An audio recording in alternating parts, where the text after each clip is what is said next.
विष्णु पुराण।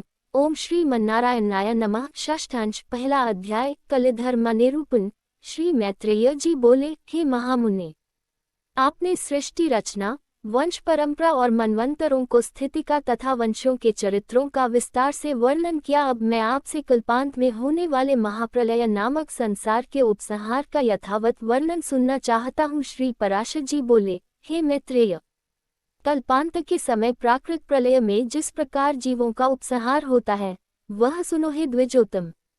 मनुष्यों का 1 मास पितृगण का, 1 वर्ष देवगण का और 2 सहस्र चतुर्युग ब्रह्मा का 1 दिन रात होता है। सतयुग, त्रेता, द्वापर और कली ये 4 युग हैं। इन सब का काल मिलाकर 12,000 दिव्य वर्ष कहा जाता है। हे मैत्रेय, प्रत्येक मनवंतर के आदि कृतयुग और अंतिम कलियुग को छोड़कर शेष सब चतुर्युग स्वरूप से एक समान है। जिस प्रकार आद्य प्रथम सत्ययुग में ब्रह्मा जी जगत की रचना करते हैं, उसी प्रकार अंतिम कली युग में वे उसका उपसंहार करते हैं। श्री मैत्रेय जी बोले, हे भगवान, कली के स्वरूप का विस्तार से वर्णन कीजिए, जिसमें 4 चरणों वाले भगवान धर्म का प्रायः लोप हो जाता है। श्री पराशर जी बोले, हे मैत्रेय, आप जो कली युग का स्वरूप सुनना चाहते हैं, सो उस समय जो कुछ होता है वह संक्षेप से सुनिए। कलयुग में मनुष्यों की प्रवृत्ति वर्णाश्रम धर्मानुकूल नहीं रहती और न वह ऋक् साम यजुरूप त्रयी धर्म का संपादन करने वाली ही होती है। उस समय धर्म, विवाह, गुरु शिष्य संबंध की स्थिति, दाम्पत्य क्रम और अग्नि में देवयज्ञ क्रिया का क्रम अनुष्ठान भी नहीं रहता। कलियुग में जो बलवान होगा वही सबका स्वामी होगा, चाहे किसी भी कुल में क्यों न उत्पन्न हुआ हो, वह सभी वर्णों से कन्या ग्रहण करने में समर्थ होगा। उस समय द्विजातिगण जिस किसी उपाय से अर्थात निषिद्ध द्रव्य आदि से भी दीक्षित हो जाएंगे और जैसी तैसी क्रियाएं ही प्रायश्चित मान ली जाएंगी। हे द्विज, कली युग में जिसके मुख से जो कुछ निकल जाएगा वही शास्त्र समझा जाएगा। उस समय सभी भूत प्रेत मशान आदि देवता होंगे और सभी के सभी आश्रम होंगे। उपवास, तीर्थाटनादि काय क्लेश, धन दान तथा तप आदि अपनी रुचि के अनुसार अनुष्ठान किए हुए ही धर्म समझे जाएंगे। कलियुग में अल्प धन से ही लोगों को धनाढ्यता का गर्व हो जाएगा और केशों से ही स्त्रियों को सुंदरता का अभिमान होगा। उस समय स्वर्ण, मणि, रत्न और वस्त्रों के क्षीण हो जाने से स्त्रियां केशकलापों से हो अपने को विभूषित करेगी। जो पति धनहीन होगा उसे स्त्रियां छोड़ देंगी। कलियुग में धनवान पुरुष ही स्त्रियों का पति होगा। जो मनुष्य चाहे वह कितना ही निंद्य हो, अधिक धन देगा वही लोगों का स्वामी होगा।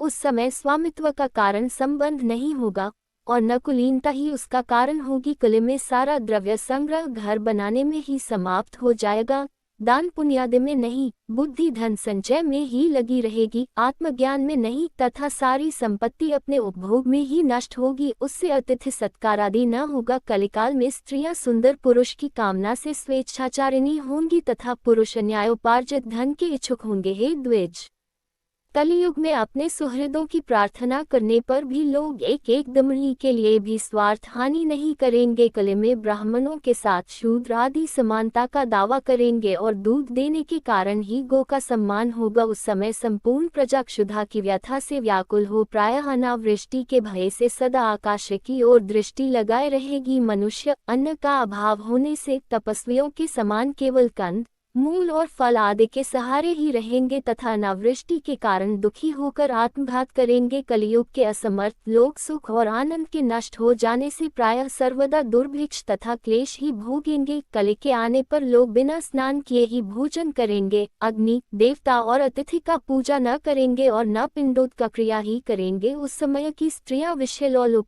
छोटे शरीर वाली, अति भोजन करने वाली, अधिक संतान पैदा करने वाली और मंदभाग्या होंगी। वे दोनों हाथों से सिर खुजाती हुई अपने गुरुजनों और पतियों के आदेश का अनादर पूर्वक खंडन करेगी।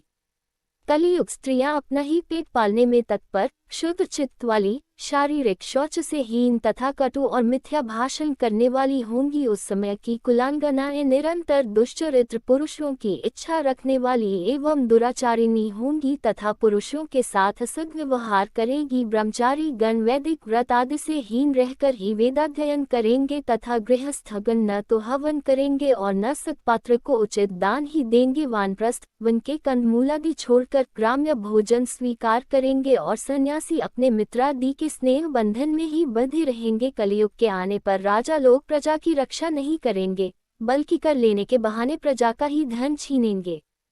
उस समय जिस जिसके पास बहुत से हाथी, घोड़े और रथ होंगे वह वही राजा होगा, तथा जो जो शक्तिहीन होगा वह वही सेवक होगा। वैश्य गण कृषि वाणिज्य आदि अपने कर्मों को छोड़कर शिल्पकारी आदि से जीवन निर्वाह करते हुए शूद्र वृत्तियों में ही लग जाएंगे। अधम शूद्रगण संन्यास आश्रम के चिन्ह धारण कर भिक्षावृत्ति में तत्पर रहेंगे और लोगों से सम्मानित होकर पाषाण वृत्ति का आश्रय लेंगे। प्रजाजन दुर्भिक्ष और कर की पीड़ा से अत्यंत खिन्न और दुखित होकर ऐसे देशों में चले जाएंगे जहां गेहूं और जौ की अधिकता होगी। उस समय वेद मार्ग का लोप, मनुष्यों में पाषाण की प्रचुरता और अधर्म की वृद्धि हो जाने से प्रजा की आयु अल्प हो जाएगी। लोगों के शास्त्र विरुद्ध घोर तपस्या करने से तथा राजा के दोष से प्रजाओं की बाल्यावस्था में मृत्यु होने लगेगी। कली में 5, 6 अथवा 7 वर्ष की स्त्री और 8, 9 या 10 वर्ष के पुरुषों के ही संतान हो जाएगी। 12 वर्ष की अवस्था में ही लोगों के बाल पकने लगेंगे और कोई भी व्यक्ति 20 वर्ष से अधिक जीवित न रहेगा। कलयुग में लोग मंद बुद्धि, व्यर्थ चिन्ह धारण करने वाले और दुष्ट चित्त वाले होंगे, इसलिए वे अल्पकाल में ही नष्ट हो जाएंगे। हे मैत्रेय, जब जब धर्म की अधिक हानि दिखलाई दे तभी तभी बुद्धिमान मनुष्य को कलियुग की वृद्धि का अनुमान करना चाहिए। हे मैत्रेय, जब जब पाषाण बड़ा हुआ दिखे तभी तभी महात्माओं को कलयुग की वृद्धि समझनी चाहिए। जब जब वैदिक मार्ग का अनुसरण करने वाले सत्पुरुषों का अभाव हो तभी तभी बुद्धिमान मनुष्य कलि की वृद्धि हुई जाने। हे मैत्रेय, जब धर्मात्मा पुरुषों के आरंभ किए हुए कार्यों में असफलता हो तब पंडितजन कलियुग की प्रधानता समझे। जब जब यज्ञों के अधीश्वर भगवान पुरुषोत्तम का लोग यज्ञों द्वारा यजन न करे तब तब कलि का प्रभाव ही समझना चाहिए। जब वेदवाद में प्रीति का अभाव हो और पाषाण में प्रेम हो तब बुद्धिमान प्राज्ञ पुरुष कलियुग को बड़ा हुआ जाने। हे मैत्रेय, कलयुग में लोग पाषाण के वशीभूत हो जाने से सबके रचयिता और प्रभु जगतपति भगवान विष्णु की पूजा नहीं करेंगे। हे विप्र, उस समय लोग पाषाण के वशीभूत होकर कहेंगे, इन देव, द्विज, वेद और जल से होने वाले शौचादि में क्या रखा है। हे विप्र, कलि के आने पर वृष्टि अल्प जल वाली होगी, खेती थोड़ी उपज वाली होगी और फलादि अल्प सारयुक्त होंगे। कलियुग में प्रायः सन के बने हुए सबके वस्त्र होंगे, अधिकतर शमी के वृक्ष होंगे और चारों वर्ण बहुधा शूद्रवत हो जाएंगे। कलि के आने पर धान्य अत्यंत अनु होंगे, प्रायः बकरियों का ही दूध मिलेगा और उशीर खस की एकमात्र अनुलेपन होगा। हे मुनि श्रेष्ठ, कलियुग में सास और ससुर ही लोगों के गुरुजन होंगे और हृदयहारिणी भार्या तथा साले ही सुहृद होंगे। लोग अपने ससुर के अनुगामी होकर कहेंगे कि कौन किसका पिता है और कौन किसकी माता। सब पुरुष अपने कर्मानुसार जन्मते मरते रहते हैं। उस समय अल्पबुद्धि पुरुष बारंबार वाणी, मन और शरीर आदि के दोषों के वशीभूत होकर प्रतिदिन पुनः पुनः पाप कर्म करेंगे। शक्ति, शौच और लज्जाहीन पुरुषों को जो जो दुख हो सकते हैं कलयुग में वे सभी दुख उपस्थित होंगे। उस समय संसार के स्वाध्याय और वशकार से हीन तथा स्वधा और स्वाहा से वर्जित हो जाने से कहीं कहीं कुछ कुछ धर्म रहेगा, किंतु कलियुग में मनुष्य थोड़ा सा प्रयत्न करने से ही जो अत्यंत उत्तम पुण्य राशि प्राप्त करता है वही सतयुग में महान तपस्या से प्राप्त किया जा सकता है। दूसरा अध्याय,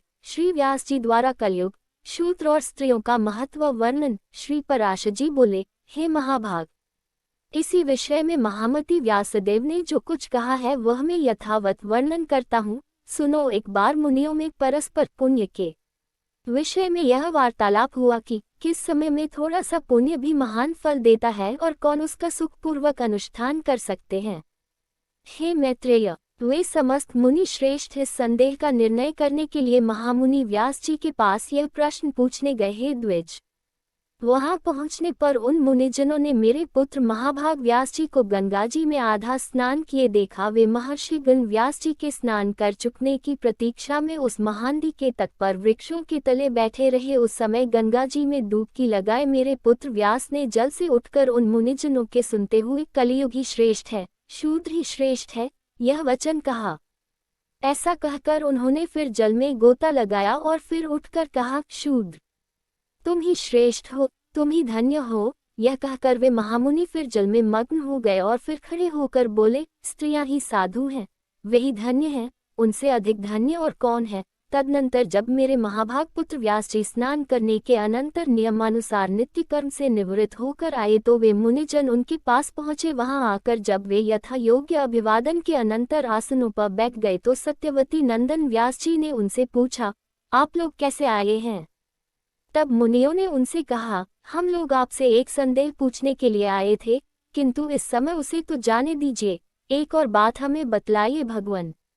आपने जो स्नान करते समय कई बार कहा था कि कलयुग ही श्रेष्ठ है, शूद्र ही श्रेष्ठ है, स्त्रियां ही साधु और धन्य हैं, सो क्या बात है? हम यह संपूर्ण विषय सुनना चाहते हैं। हे महामुने, यदि गोपनीय न हो तो कहिए, इसके पीछे हम आपसे अपना आंतरिक संदेह पूछेंगे। श्री पराशर जी बोले, मुनियों के इस प्रकार पूछने पर व्यास जी ने हंसते हुए कहा, हे मुनि श्रेष्ठ हो, मैंने जो इन्हें बारंबार साधु साधु कहा था उसका कारण सुनो। श्री व्यास जी बोले, हे द्विजगण, जो फल सत्ययुग में 10 वर्ष तपस्या, ब्रह्मचर्य और जप आदि करने से मिलता है उसे मनुष्य त्रेता में 1 वर्ष, द्वापर में 1 मास और कलयुग में केवल 1 दिन रात में प्राप्त कर लेता है। इस कारण ही मैंने कलयुग को श्रेष्ठ कहा है। जो फल सतयुग में ध्यान, त्रेता में यज्ञ और द्वापर में देवार्चन करने से प्राप्त होता है वही कलि में श्री कृष्णचंद्र का नाम कीर्तन करने से मिल जाता है। हे धर्मज्ञगण, कलियुग में थोड़े से परिश्रम से ही पुरुष को महान धर्म की प्राप्ति हो जाती है, इसलिए मैं कलयुग से अति संतुष्ट हूँ। अब शूद्र क्यों श्रेष्ठ हैं यह बतलाते हैं। द्विजातियों को पहले ब्रह्मचर्य व्रत का पालन करते हुए वेदाध्ययन करना पड़ता है और फिर स्वधर्माचरण से उपार्जित धन के द्वारा विधिपूर्वक यज्ञ करने पड़ते हैं। इसमें भी व्यर्थ वार्तालाप, व्यर्थ भोजन और व्यर्थ यज्ञ उनके पतन के कारण होते हैं, इसलिए उन्हें सदा संयमी रहना आवश्यक है। सभी कामों में अनुचित विधि के विपरीत करने से उन्हें दोष लगता है। यहाँ तक कि भोजन और पानादि भी वे अपनी इच्छानुसार नहीं भोग सकते, क्योंकि उन्हें संपूर्ण कार्यों में परतंत्रता रहती है।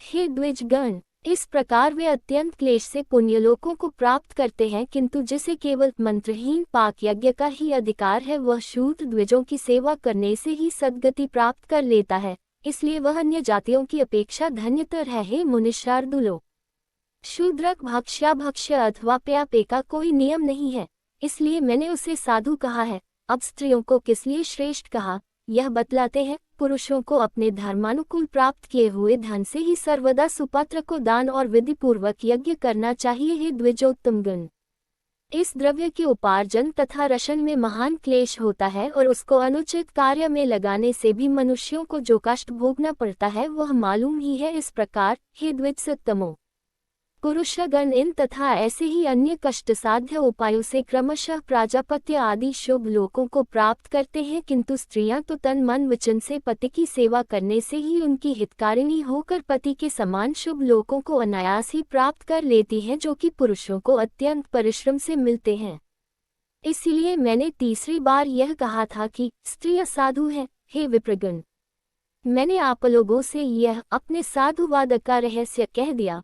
अब आप जिस लिए पधारे हैं वह इच्छानुसार पूछिए, मैं आपसे सब बातें स्पष्ट करके कह दूंगा। तब ऋषियों ने कहा, है महामुने, हमें जो कुछ पूछना था उसका यथावत उत्तर आपने इसी प्रश्न में दे दिया है, इसलिए अब हमें और कुछ पूछना नहीं है। श्री पराशर जी बोले, तब मुनिव कृष्णद्वैपायन ने विस्मय से खिले हुए नेत्र वाले उन समागत तपस्वियों से हंसकर कहा, मैं दिव्य दृष्टि से आपके इस प्रश्न को जान गया था, इसीलिए मैंने आप लोगों के प्रसन्न से हो साधु साधु कहा था। जिन पुरुषों ने गुण रूप जल से अपने समस्त दोष धो डाले हैं उनके थोड़े से प्रयत्न से ही कलियुग का धर्म सिद्ध हो जाता है। हे द्विज श्रेष्ठ, शूद्रों को द्विज सेवा परायण होने से और स्त्रियों को पति की सेवा मात्र करने से ही अनायास धर्म की सिद्धि हो जाती है, इसलिए मेरे विचार से ये तीनों धन्यतर हैं, क्योंकि सत्ययुगादि अन्य 3 युगों में भी द्विजातियों को ही धर्म संपादन करने में महान क्लेश उठाना पड़ता है। हे धर्मज्ञ ब्राह्मणों,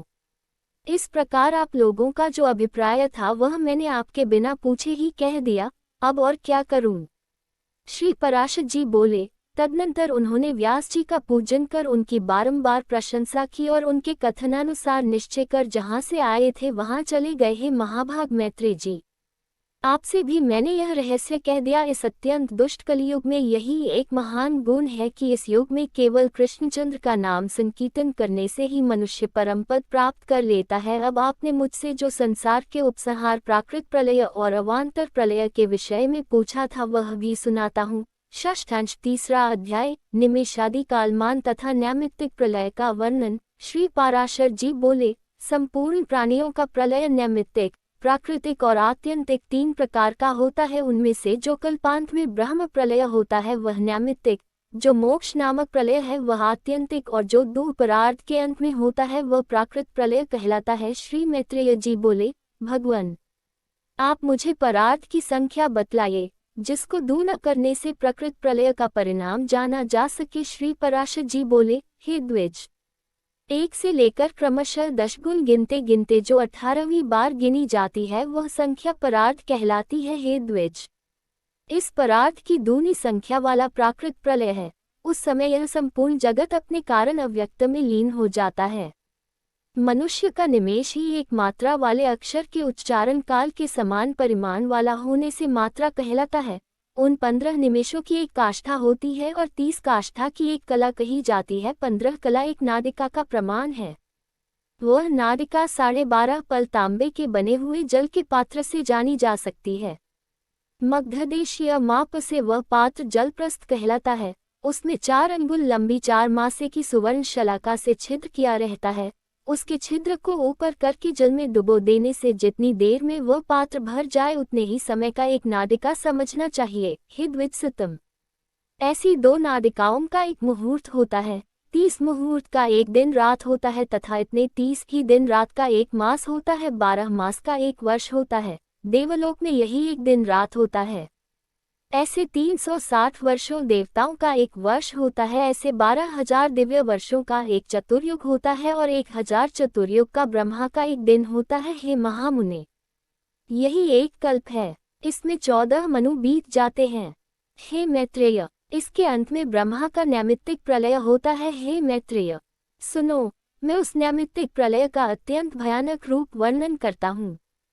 इसके पीछे मैं तुमसे प्राकृत प्रलय का भी वर्णन करूंगा। 1 सहस्र चतुर्युग बीतने पर जब पृथ्वी क्षीणप्राय हो जाती है तो 100 वर्ष तक अति घोर अनावृष्टि होती है। हे मुनिश्रेष्ठ, उस समय जो पार्थिव जीव अल्प शक्ति वाले होते हैं वे सब अनावृष्टि पीड़ित होकर सर्वथा नष्ट हो जाते हैं। तदनंतर रुद्र रूपधारी अव्ययात्मा भगवान विष्णु संसार का क्षय करने के लिए संपूर्ण प्रजा को अपने में लीन कर लेने का प्रयत्न करते हैं। हे मुनिसितम, उस समय भगवान विष्णु सूर्य की 7 किरणों में स्थित होकर संपूर्ण जल को सोख लेते हैं। हे मैत्रेय, इस प्रकार प्राणियों तथा पृथ्वी के अंतर्गत संपूर्ण जल को सोखकर वे समस्त भूमंडल को शुष्क कर देते हैं। समुद्र तथा नदियों में, पर्वतीय सरिताओं और स्रोतों में तथा विभिन्न पातालों में जितना जल है वे उस सब को सुखा डालते हैं। तब भगवान के प्रभाव से प्रभावित होकर तथा जालपान से पुष्ट होकर वे 7 सूर्य रश्मियां 7 सूर्य हो जाती है। हे द्विज, उस समय ऊपर नीचे सब ओर देदीप्यमान होकर वे 7 सूर्य पाताल पर्यंत संपूर्ण त्रिलोकी को भस्म कर डालते हैं। हे द्विज, उन प्रदीप्त भास्करों से दग्ध हुई त्रिलोकी पर्वत, नदी और समुद्रादि के सहित सर्वथा नीरस हो जाती है। उस समय संपूर्ण त्रिलोकी के वृक्ष और जल आदि के दग्ध हो जाने से यह पृथ्वी कछुए की पीठ के समान कठोर हो जाती है। तब सबको नष्ट करने के लिए उद्यत हुए श्रीहरि कालाग्निरुद्र रूप से शेषनाग के मुख से प्रकट होकर नीचे से पातालों को जलाना आरंभ करते हैं। वह महान अग्नि समस्त पातालों को जलाकर पृथ्वी पर पहुंचता है और संपूर्ण भूतल को भस्म कर डालता है। तब वह दारुण अग्नि भुवरलोक तथा स्वर्गलोक को जला डालता है और वह ज्वाला समूह का महान आवर्त वहीं चक्कर लगाने लगता है। इस प्रकार अग्नि के आवर्तों से घिरकर संपूर्ण चराचर के नष्ट हो जाने पर समस्त त्रिलोकी एक तप्त कराह के समान प्रतीत होने लगती है। हे महामुने, तदनंतर अवस्था के परिवर्तन से परलोक की चाह वाले भूवरलोक और स्वर्गलोक में रहने वाले मनवादी अधिकारीगण अग्निज्वाला से संतप्त होकर महलों को चले जाते हैं, किंतु वहां भी उस उग्र कालानल के महाताप से संतप्त होने के कारण वे उससे बचने के लिए जनलोक में चले जाते हैं। हे मुनिश्रेष्ठ, तदनंतर रुद्ररूपी भगवान विष्णु संपूर्ण संसार को दग्ध करके अपने मुख निश्वास से मेघों को उत्पन्न करते हैं। तब विद्युत से युक्त भयंकर गर्जना करने वाले गजसमूह के समान वृहदाकार संवर्तक नामक घोर मेघ आकाश में उठते हैं। उनमें से कोई मेघ नील कमल के समान श्याम वर्ण, कोई कुमुद कुसुम के समान श्वेत, कोई धूम्रवर्ण और कोई पीतवर्ण होते हैं। कोई गधे के से वर्ण वाले, कोई लाख के से रंग वाले, कोई वैदूर्य मणि के समान और कोई इंद्रनील मणि के समान होते हैं। कोई शंख और कुंद के समान श्वेत वर्ण, कोई जाति चमेली को समान उज्ज्वल और कोई काजल के समान श्याम वर्ण, कोई इंद्रगोप के समान रक्तवर्ण और कोई मयूर के समान विचित्र वर्ण वाले होते हैं। कोई गेरू के समान, कोई हरिताल के समान और कोई महामेघ नीलकंठ के पंख के समान रंग वाले होते हैं। कोई नगर के समान, कोई पर्वत के समान और कोई कूटागार ग्रह विशेष के समान वृहदाकार होते हैं तथा कोई पृथ्वी तल के समान विस्तृत होते हैं। वे घनघोर शब्द करने वाले महाकाय मेघगण आकाश को आच्छादित कर लेते हैं और मूसलाधार जल बरसाकर त्रिलोकव्यापी भयंकर अग्नि को शांत कर देते हैं। हे मुनिश्रेष्ठ, अग्नि के नष्ट हो जाने पर भी अहनिश निरंतर बरसते हुए वे मेघ संपूर्ण जगत को जल में डुबो देते हैं। हे द्विज, अपनी अति स्थूल धाराओं से भूलोक को जल में डुबोकर वे भूवरलोक तथा उसके भी ऊपर के लोकों को जलमग्न कर देते हैं। इस प्रकार संपूर्ण संसार के अंधकार में हो जाने पर तथा संपूर्ण स्थावर जंगम जीवों को नष्ट हो जाने पर भी वे महामेघ 100 वर्ष अधिक काल तक बरसते रहते हैं। हे मुनिश्रेष्ठ, सनातन परमात्मा वासुदेव के महात्म्य से कल्पांत में इसी प्रकार यह समस्त विप्लव होता है। विष्णु पुराण।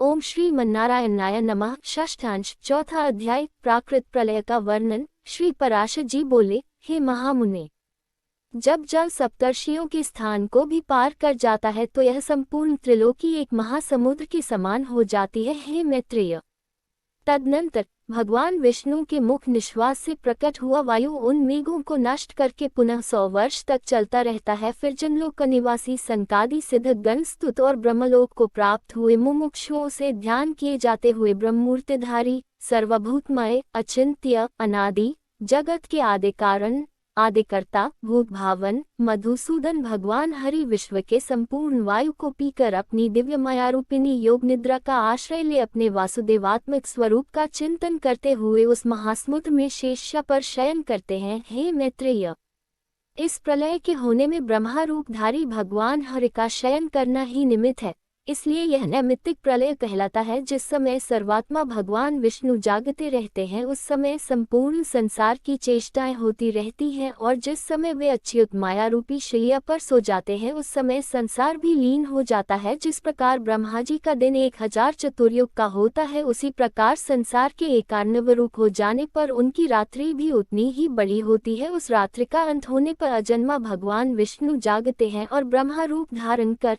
जैसा तुमसे पहले कहा था उसी क्रम से फिर सृष्टि रचते हैं। हे द्विज, इस प्रकार तुमसे कल्पांत में होने वाले नैमित्तिक एवं अवान्तर प्रलय का वर्णन किया।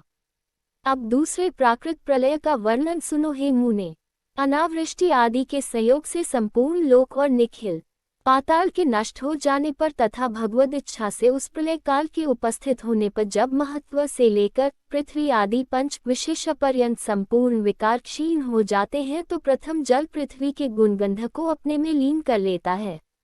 इस प्रकार गंध छिन जाने से पृथ्वी का प्रलय हो जाता है। गंध तन्मात्रा के नष्ट हो जाने पर पृथ्वी जलमय हो जाती है। उस समय बड़े वेग से घोर शब्द करता हुआ जल बढ़कर इस संपूर्ण जगत को व्याप्त कर लेता है। यह जल कभी स्थिर होता और कभी बहने लगता है। इस प्रकार तरंग मालाओं से पूर्ण इस जल से संपूर्ण लोक सब ओर से व्याप्त हो जाते हैं। तदनंतर जल के गुण रस को तेज अपने में लीन कर लेता है। फिर रस तन्मात्रा का क्षय हो जाने से जल भी नष्ट हो जाता है। तब रसहीन हो जाने से जल अग्नि रूप हो जाता है तथा अग्नि के सब ओर व्याप्त हो जाने से जल के अग्नि में स्थित हो जाने पर वह अग्नि सब ओर फैलकर संपूर्ण जल को सोख लेता है और धीरे धीरे यह संपूर्ण जगत ज्वाला से पूर्ण हो जाता है। जिस समय संपूर्ण लोक ऊपर नीचे तथा सब ओर अग्निशिखाओं से व्याप्त हो जाता उस समय अग्नि के प्रकाशक स्वरूप को वायु अपने में लीन कर लेता है। सबके प्राण स्वरूप उस वायु में जब अग्नि का प्रकाशक रूप लीन हो जाता है तो रूप तन्मात्रा के नष्ट हो जाने से अग्नि रूपहीन हो जाता है। उस समय संसार के प्रकाशहीन और तेज वायु में लीन हो जाने से अग्नि शांत हो जाता है और अति प्रचंड वायु चलने लगता है। तब अपने उद्भव स्थान आकाश का आश्रय कर वह प्रचंड वायु ऊपर नीचे तथा सब और दशों दिशाओं में बड़े वेग से चलने लगता है। तदनंतर वायु के गुण स्पर्श को आकाश लीन कर लेता है।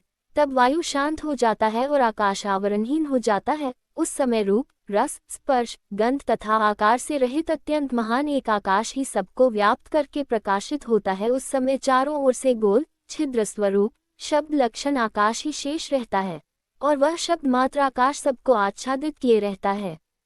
तदनंतर आकाश के गुण शब्द को भूतादि ग्रस लेता है। इस भूतादि में ही एक साथ पंचभूत और इंद्रियों का भी लय हो जाने पर केवल अहंकारात्मक रह जाने से यह तामस्तम प्रधान कहलाता है। फिर इस भूतादि को भी सत्व प्रधान होने से बुद्धिरूप महातत्व ग्रस लेता है। जिस प्रकार पृथ्वी और महातत्व ब्रह्मांड के अंतर्जगत की आदि और अंतिम सीमाएं हैं, उसी प्रकार उसके बाह्य जगत की भी हैं। हे महाबुद्धे, इसी तरह जो 7 आवरण बताए गए हैं वे सब भी प्रलय काल में पूर्ववत पृथ्वी आदि क्रम से परस्पर अपने अपने कारणों में लीन हो जाते हैं, जिससे यह समस्त लोक व्याप्त है। वह संपूर्ण भूमंडल 7 द्वीप, 7 समुद्र, 7 लोक और सकल पर्वत श्रेणियों के सहित जल में लीन हो जाता है। फिर जो जल का आवरण है उसे अग्नि पी जाता है तथा अग्नि वायु में और वायु आकाश में लीन हो जाता है। हे द्विज, आकाश को भूतादि तामस अहंकार, भूतादि को महातत्व और इन सब के सहित महातत्व को मूल प्रकृति अपने में लीन कर लेती है। हे महामुने, न्यूनाधिक से रहित जो सत्वादि तीनों गुणों की साम्यावस्था है उसी को प्रकृति कहते हैं। इसी का नाम प्रधान भी है। यह प्रधान ही संपूर्ण जगत का परम कारण है। यह प्रकृति व्यक्त और अव्यक्त रूप से सर्वमयी है।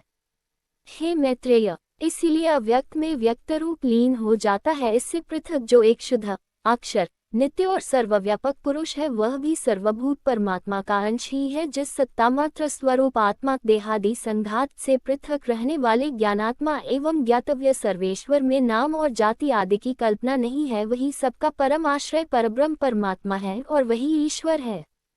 वह विष्णु ही इस अखिल विश्वरूप से अवस्थित है। उसको प्राप्त हो जाने पर योगीजन फिर इस संसार में नहीं लौटते। जिस व्यक्त और अव्यक्त स्वरूपिणी प्रकृति का मैंने वर्णन किया है वह तथा पुरुष ये दोनों भी उस परमात्मा में ही लीन हो जाते हैं। वह परमात्मा सबका आधार और एकमात्र अधीश्वर है। उसी का वेद और वेदांतों में विष्णु नाम से वर्णन किया है। वैदिक कर्म 2 प्रकार का है, प्रवृत्ति रूप कर्म योग और निवृत्ति रूप संख्य योग। इन दोनों प्रकार के कर्मों से उस सर्वभूत पुरुषोत्तम का ही यजन किया जाता है। मनुष्यों द्वारा ऋक्, यजुः और सामवेदोक्त प्रवृत्ति मार्ग से उन यज्ञप्ति पुरुषोत्तम यज्ञ पुरुष का ही पूजन किया जाता है तथा निवृत्ति मार्ग में स्थित योगीजन भी उन्हीं ज्ञानात्मा ज्ञान स्वरूप मुक्ति फलदायक भगवान विष्णु का ही ज्ञान योग द्वारा यजन करते हैं। ह्रस्व, दीर्घ और प्लुत इन त्रिविध स्वरों से जो कुछ कहा जाता है तथा जो वाणी का विषय नहीं है वह सब भी अव्ययात्मा विष्णु ही है। वह विश्वरूपधारी विश्वरूप परमात्मा श्री हरि ही व्यक्त अव्यक्त एवं अविनाशी पुरुष है। हे मैत्रेय, उन सर्वव्यापक और अविकृत रूप परमात्मा में ही व्यक्ताव्यक्त रूपिणी प्रकृति और पुरुष लीन हो जाते हैं। हे मैत्रेय, मैंने तुमसे जो द्विप्रार्थ काल कहा है वह उन ब्रह्मा रूपधारी विष्णु भगवान का केवल एक दिन है। हे महामुने, व्यक्त जगत के अव्यक्त प्रकृति में और प्रकृति के पुरुष में लीन हो जाने पर इतने ही काल की विष्णु भगवान की रात्रि होती है। हे द्विज, वास्तव में तो उन नित्य परमात्मा का न कोई दिन है और न रात्रि, तथापि केवल उपचार अध्यारोप से ऐसा कहा जाता है। हे मैत्रेय, इस प्रकार मैंने तुमसे यह प्राकृत प्रलय का वर्णन किया।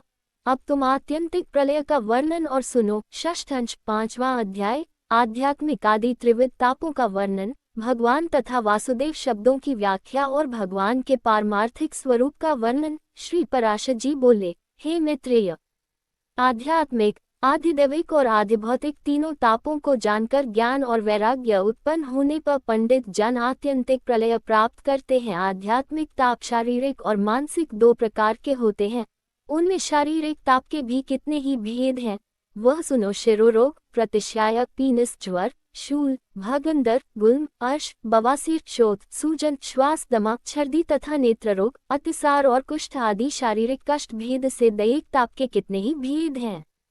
अब मानसिक तापों को सुनो हे द्विज श्रेष्ठ। काम, क्रोध, भय, द्वेष, लोभ, मोह, विषाद, शोक, असूया, गुणों में दोषारोपण, अपमान, ईर्ष्या और मात्सर्य आदि भेदों से मानसिक ताप के अनेक भेद हैं।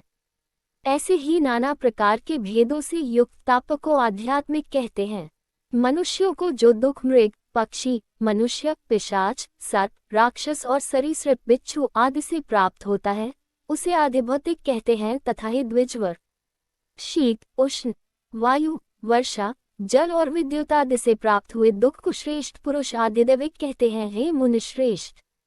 इनके अतिरिक्त गर्भ, जन्म, जरा, अज्ञात, मृत्यु और नरक से उत्पन्न हुए दुख के भी सहस्त्रों प्रकार के भेद हैं। अत्यंत मलपूर्ण गर्भाशय में और गर्भ की झिल्ली से लिपटा हुआ यह सुकुमार शरीर जीव, जिसकी पीठ और ग्रीवा की अस्थियां कुंडलाकार मुड़ी रहती है, माता के खाए हुए अत्यंत तापप्रद खट्टे, कड़वे, चरपरे, गर्म और खारे पदार्थों से जिसकी वेदना बहुत बढ़ जाती है, जो मल मूत्र रूप महाप्न में पड़ा पड़ा संपूर्ण अंगों में अत्यंत पीड़ित होने पर भी अपने अंगों को फैलाने या सिकुड़ने में समर्थ नहीं होता और चेतना युक्त होने पर भी श्वास नहीं ले सकता, अपने सैकड़ों पूर्व जन्मों का स्मरण कर कर्मों से बंधा हुआ अत्यंत दैपूर्वक गर्भ में पड़ा रहता है।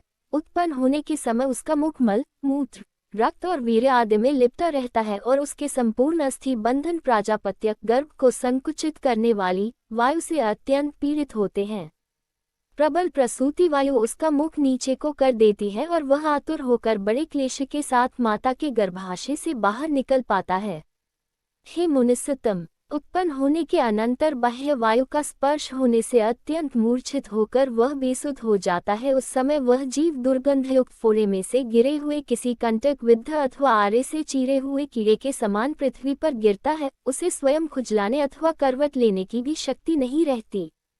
वह स्नान तथा दुग्धपान आदि आहार भी दूसरे की इच्छा से प्राप्त करता है। अपवित्र मल मूत्रादि में सने हुए बिस्तर पर पड़ा रहता है। उस समय कीड़े और डांस आदि उसे काटते हैं, तथापि वह उन्हें दूर करने में भी समर्थ नहीं होता। इस प्रकार जन्म के समय और उसके अनंतर बाल्यावस्था में जीव आदि भौतिक आदि अनेकों दैक भोगता है। अज्ञान रूप अंधकार से आवृत होकर मूढ़ हृदय पुरुष पर यह नहीं जानता कि मैं कहाँ से आया हूँ, कौन हूँ, कहाँ जाऊँगा तथा मेरा स्वरूप क्या है।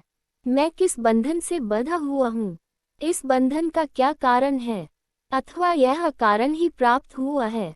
मुझे क्या करना चाहिए और क्या न करना चाहिए, तथा क्या कहना चाहिए और क्या न कहना चाहिए। धर्म क्या है, अधर्म क्या है, किस अवस्था में मुझे किस प्रकार रहना चाहिए, क्या कर्तव्य है और क्या अकर्तव्य है, अथवा क्या गुणमय और क्या दोषमय है। इस प्रकार पशु के समान विवेक शून्य शिष्णुदर परायण पुरुष अज्ञानजनित महान दुख भोगते हैं। हे द्विज, अज्ञान तामसिक भाव विकार है, अतः अज्ञानी पुरुषों की तामसिक कर्मों के आरंभ में प्रवृत्ति होती है। इससे वैदिक कर्मों का लोप हो जाता है। मनीषी जनों ने कर्म लोप का फल नरक बतलाया है, इसलिए अज्ञानी पुरुषों को इहलोक और परलोक दोनों जगह अत्यंत ही दुख भोगना पड़ता है। शरीर के जरा जर्जरित हो जाने पर पुरुष के अंग प्रत्यंग शिथिल हो जाते हैं, उसके दांत पुराने होकर उखड़ जाते हैं और शरीर झुर्रियों तथा नस नाड़ियों से आवृत हो जाता है। उसकी दृष्टि दूरस्थ विषय के ग्रहण करने में असमर्थ हो जाती है। नेत्रों के तारे गोलिकों में घुस जाते हैं, नासिका के रंध्रों में से बहुत से रोम बाहर निकल आते हैं और शरीर कांपने लगता है। उसकी समस्त हड्डियां दिखलाई देने लगती हैं, मेरुदंड झुक जाता है तथा जठराग्नि के मन पर जाने से उसके आहार और पुरुषार्थ कम हो जाते हैं। उस समय उसकी चलना फिरना, उठना बैठना और सोना आदि सभी चेष्टाएं बड़ी कठिनता से होती हैं। उसके श्रोत्र और नेत्रों की शक्ति मंद पर जाती है तथा लार बहते रहने से उसका मुख मलिन हो जाता है। अपनी संपूर्ण इंद्रियां स्वाधीन न रहने के कारण वह सब प्रकार मरणासन हो जाता है तथा स्मरण शक्ति के क्षीण हो जाने से वह उसी समय अनुभव किए हुए समस्त पदार्थों को भी भूल जाता है। उससे एक वाक्य उच्चारण करने में भी महान परिश्रम होता है तथा श्वास और खांसी आदि के महान कष्ट के कारण वह दिन रात जागता रहता है। वृद्ध पुरुष औरों की सहायता से ही उठता तथा औरों के बिठाने से ही बैठ सकता है, अतः वह अपने सेवक और स्त्री पुत्रादि के लिए सदा अनादर का पात्र बना रहता है। उसका समस्त शौचाचार नष्ट हो जाता है तथा भोग और भोजन की लालसा बढ़ जाती है।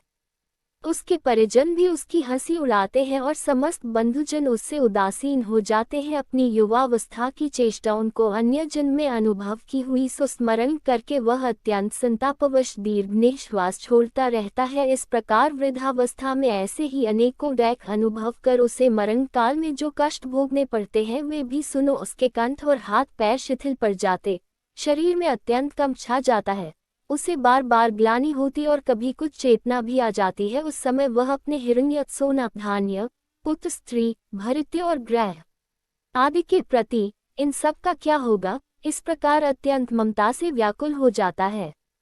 उस समय मर्मभेदी क्रकच, आर्य तथा यमराज के विकराल बाण के समान महाभयंकर रोगों से उसके प्राण बंधन कटने लगते हैं। उसकी आंखों के तारे चढ़ जाते हैं, वह अत्यंत पीड़ा से बारंबार हाथ पैर पटकता है तथा उसके तालू और ओंठ सूखने लगते हैं। फिर क्रमशः दोष समूह से उसका कंठ रुक जाता है, अतः वह घर घर शब्द करने लगता है तथा ऊर्ध्वश्वास से पीड़ित और महान ताप से व्याप्त होकर क्षुधा तृष्णा से व्याकुल हो उठता है। ऐसी अवस्था में भी यमदूतों से पीड़ित होता हुआ वह बड़े क्लेश से शरीर छोड़ता है और अत्यंत कष्ट से कर्मफल भोगने के लिए यातना देह प्राप्त करता है। मरणकाल में मनुष्यों को ये और ऐसे ही अन्य भयानक कष्ट भोगने पड़ते हैं। अब मरणोपरांत उन्हें नरक में जो यातनाएं भोगनी पड़ती है वह सुनो। प्रथम यम किंकर अपने पाशों में बांधते हैं, फिर उनके दंड प्रहार सहने पड़ते हैं। तदनंतर यमराज का दर्शन होता है और वहां तक पहुंचने में बड़ा दुर्गम मार्ग देखना पड़ता है।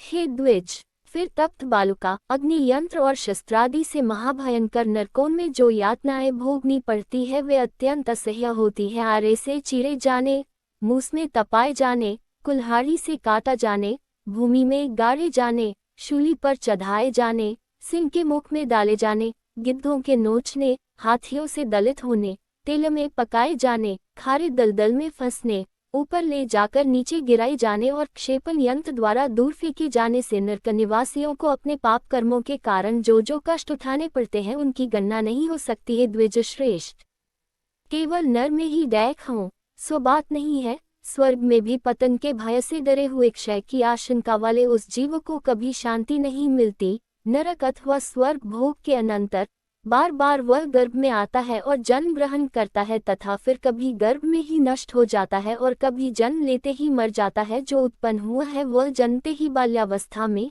युवावस्था में, मध्यम वय में अथवा जराग्रस्त होने पर अवश्य मर जाता है। जब तक जीता है तब तक नाना प्रकार के कष्टों से घिरा रहता है।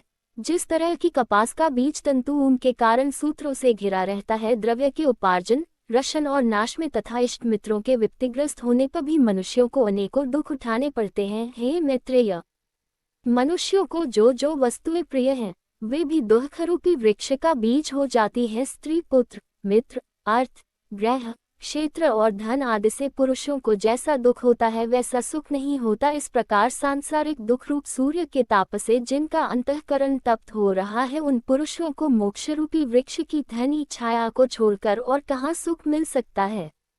अतः मेरे मत में गर्भ, जन्म और जरा आदि स्थानों में प्रकट होने वाले आध्यात्मिक आदि त्रिविध दैख समूह की एकमात्र सनातन औषधि भगवत प्राप्ति ही है, जिसका एकमात्र लक्षण निरतिशय आनंद रूप सुख की प्राप्ति ही है। इसलिए पंडित जनों को भगवत प्राप्ति का प्रयत्न करना चाहिए। हे महामुने, कर्म और ज्ञान ये दो ही उसकी प्राप्ति के कारण कहे गए हैं। ज्ञान दो प्रकार का है, शास्त्रजन्य तथा विवेकज। शब्द ब्रह्म का ज्ञान शास्त्रजन्य है और पर ब्रह्म का बोध विवेकज है। विप्रश्य, अज्ञान घोर अंधकार के समान है, उसको नष्ट करने के लिए इंद्रियोद्भव ज्ञान दीपकवत और विवेकज ज्ञान सूर्य के समान है। हे मुनिश्रेष्ठ, इस विषय में वेदार्थ का स्मरण कर मनु जी ने जो कुछ कहा है वह बतलाता हूँ, श्रवण करो। ब्राह्मण दो प्रकार का है, शब्द ब्रह्म और परब्रह्म। शब्द ब्रह्म शास्त्र जन्य ज्ञान में निपुण हो जाने पर जिज्ञासु विवेकज ज्ञान के द्वारा परब्रह्म को प्राप्त कर लेता है। अथर्ववेद की श्रुति है कि विद्या दो प्रकार की है, परा और अपरा। परा से अक्षर ब्रह्म की प्राप्ति होती है और अपरा ऋगादि वेदत्रयी रूपा है, जो अव्यक्त, अजर, अचिंत्य, आज, अव्यय, अनिर्देश्य, अरूप, पानी पादादि शून्य, व्यापक, सर्वगत, नित्य, भूतों का अधिक कारण, स्वयं कारणहीन तथा जिससे संपूर्ण व्याप्य और व्यापक प्रकट हुआ है और जिसे पंडित जन ज्ञान नेत्रों से देखते हैं वह परमधाम ही ब्रह्म है। मुमुक्षुओं को उसी का ध्यान करना चाहिए और वही भगवान विष्णु का वेद वचनों से प्रतिपादित अति सूक्ष्म परम पद है। परमात्मा का वह स्वरूप ही भगवत शब्द का वाच्य है और भगवत शब्द ही उसाद्य एवं अक्षय स्वरूप का वाचक है। जिसका ऐसा स्वरूप बतलाया गया है उस परमात्मा के तत्व का जिसके द्वारा वास्तविक ज्ञान होता है वही परम ज्ञान पराविद्या है। त्रयी में ज्ञान कर्म कांड इससे पृथक अपराविद्या है। हे द्विज, ब्रह्म यद्यपि शब्द का विषय नहीं है तथा उपासना के लिए उसका भगवत शब्द से उपचारतः कथन किया जाता है। हे मैत्रेय, समस्त कारणों के कारण महाविभूत संज्ञक परब्रह्म के लिए ही भगवत शब्द का प्रयोग हुआ है। इस भगवत शब्द में भकार के दो अर्थ हैं, पोषण करने वाला और सबका आधार, तथा गकार के अर्थ कर्म फल प्राप्त करने वाला, लय करने वाला और रचयिता है।